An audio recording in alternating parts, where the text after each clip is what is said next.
Hello, this is Uncle Jim. This is my son's Zastava Z Pap 85 pistol in 5.56. So today we sighted in a red dot on here, and so I'll show you the results at the end. And of course he did some accessorizing, so I'm going to show you what he did, and I like everything he did to it. So basically, we plan on shooting this suppressed. Some AKs are overgassed for a reason, and some American-made AKs are undergassed, and that's no good with soft ammo and things like that. Anyway, so one thing he did, other than putting the red dot on here, is put a K&S adjustable piston. So in 5.56, this was chuck and brass about 25 feet. And that's probably perfect. If you have one in 7.6239 or 5.56, that's probably good. 25, 30 feet. If it's beyond that, then you're overgassed. You might want to think about it. But if you're shooting suppress, that's going to add more blowback, and we don't want to beat up the gun. This is super well made, like I said before. Hammer forged barrel, bulged trunnion, chrome line barrel, and even 10-inch unsuppressed. This muzzle device on here throws a lot of the sound forward, so it wasn't too annoying. It's going to be really good when I put my 308 can on there. And so what we did today was several things. We tested magazines. We tested a new trigger. We sighted in a red dot. We tested a pistol brace. And we tested adjustments on the adjustable piston. And I'll show you that at the end. I'll take her down and show you that and how it works.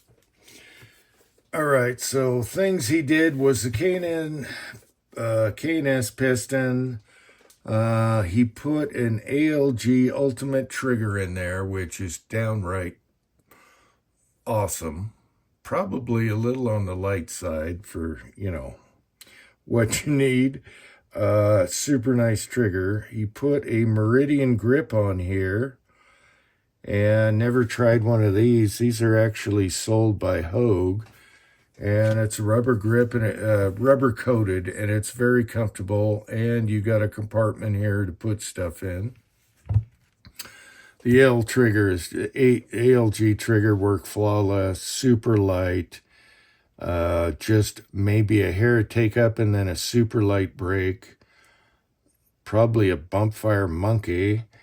And what's really nice is he hasn't tried this before. Midwest Industries pistol brace here. And this is called the Strut Gearhead. And it's all aluminum. And you got a button here for your fore and aft on the brace there. And you have a cheek weld adjustment, which is really handy with the red dot. So the Zastava comes with, this model comes with a scope mount built in, see-through sights. The scope mount's out of the way. It's a hinged cover, and it holds 0. And I'll show you that. It held 0. I was very happy with everything, and it locks up good. So it is holding 0 without using a side mount that really rubs against your stomach. I don't like that. So everything's nice and smooth. And these had 2 different sights. You got these white dots and then more traditional, but the red dot is way better. Once we put the red dot on here, you can hit anything you want with it. So we can ding the swinger all day long offhand with this thing, especially with this nice brace on here. And this trigger, oh my gosh.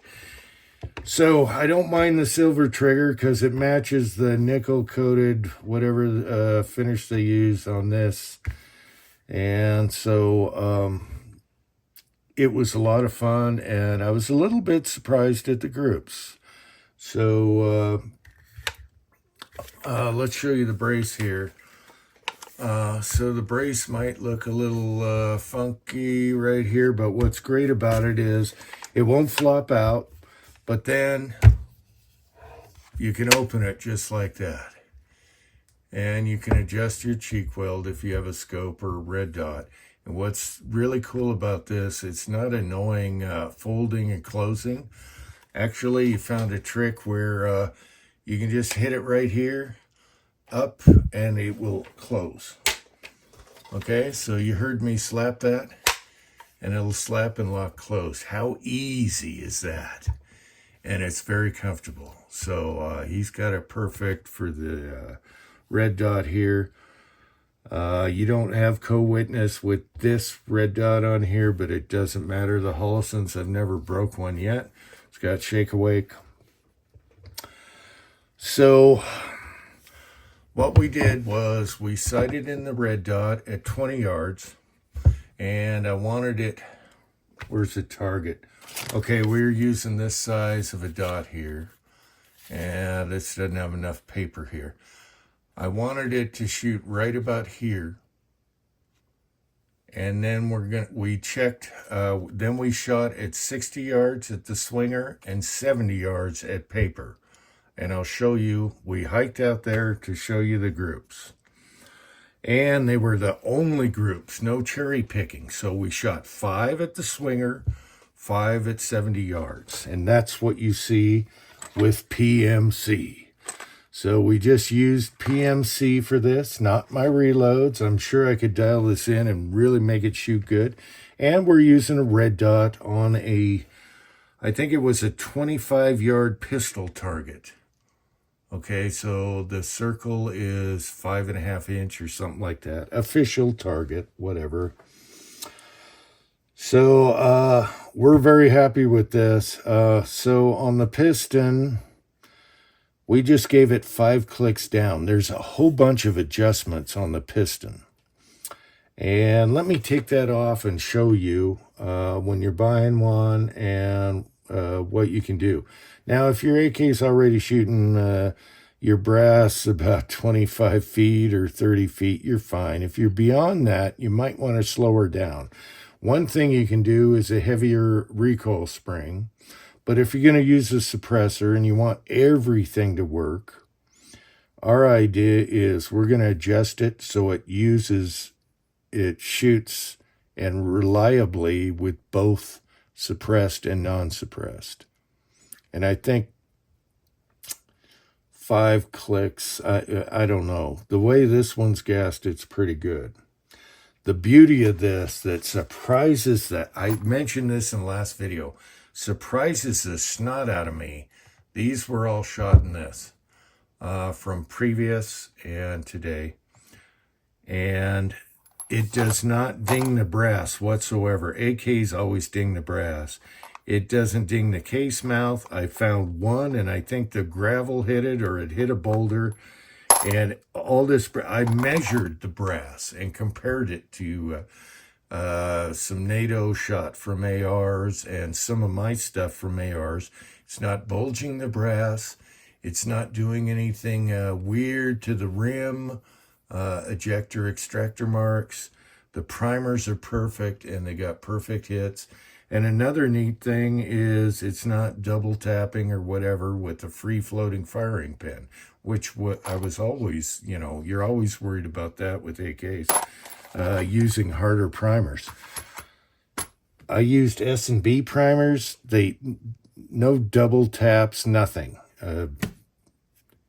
I'm very surprised at this. It's very well made. So I'll show you the piston. We'll just let her go and show you the groups we shot today. I spared you all the troubleshooting, like checking different magazines and adjusting the piston and all that. It's just too much for one video. All right, so I'll show you the K&S piston here. And with my 308 can, I'm not going to have as much blowback as like a 223 can. So anyway, this locks in and folds up, and it's holding 0. So typical stuff, recoil spring out. And we'll wipe that down. This is dirty. Okay. Actually, I don't have to wipe it down. It's not that dirty. Okay, so this is the K&S piston. Okay, try and focus. So what you have to do is take off your original piston. Most of them are riveted on, so you go to and tapered. So you just take a center punch and then drill off the head so you can punch it out. And then this screws on just like your original piston, and it has a hole here and a hole here, so you can reference to get it right. And when you order these, you want them all the way extended. You want it to match exactly like your original piston does, and this one did for 5.56. Sorry about the camera here. And so what this does is it has an opening here to bleed off gas through here.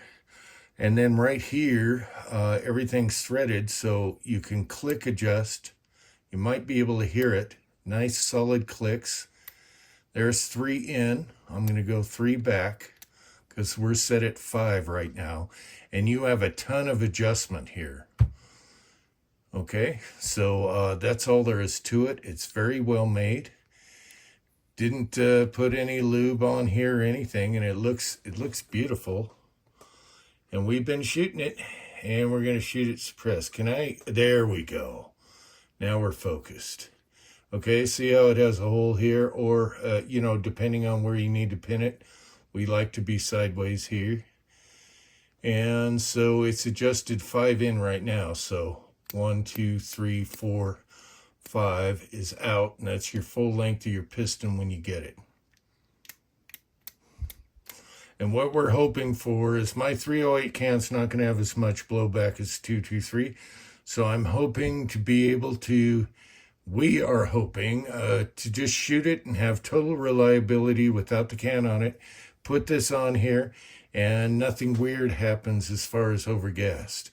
And with the 308 can, bigger bore, it's going to be just fine, and it's going to quiet it down really good.